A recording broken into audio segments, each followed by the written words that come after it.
பொலிவுடன் மாலை நியூஸ். பண்ருட்டியில் புதிய கட்டிட சங்க அலுவலகம் நகர்மன்ற தலைவர் ராஜேந்திரன் திறந்து வைத்தார்.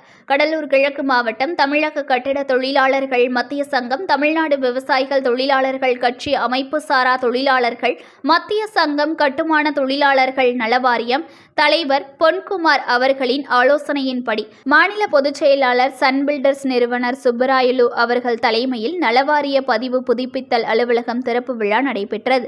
புலவர் ரா சஞ்சீவி ராயர், மாவட்ட ஆலோசகர் குப்புசாமி, மாவட்ட தலைவர் தமிழ்தாசன், மாவட்ட செயலாளர் மணிவேல், மாவட்ட பொருளாளர் முன்னிலை வகித்தனர். மாவட்ட துணை செயலாளர், ஊராட்சி மன்ற தலைவர் சேமக்கோட்டை மணிவண்ணன் வரவேற்றனர். பண்ருட்டி நகர்மன்ற தலைவர் ராஜேந்திரன் அலுவலகத்தை திறந்து வைத்து சங்க கொடியேற்றி சிறப்புரையாற்றினார்.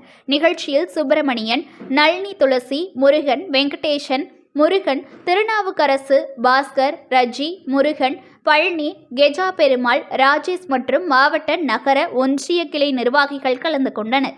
உதவித்தொகை பெற கல்வி தகுதி 6ஆம் வகுப்பு முதல் பட்டதாரி வரை, திருமண உதவித்தொகை, வீடு கட்ட உதவித்தொகை, 4 லட்சம் இறப்பு உதவித்தொகை, பணியிடத்தில் விபத்து மரணம், கண்கண்ணாடி உதவித்தொகை, தனிநபர் விபத்து நிவாரணம், முதியோர் பென்ஷன் உதவித்தொகை, இயற்கை மரண உதவித்தொகை, மகப்பேறு போன்ற நலத்திட்ட உதவிகள் பெற்றுத்தரப்படுகிறது.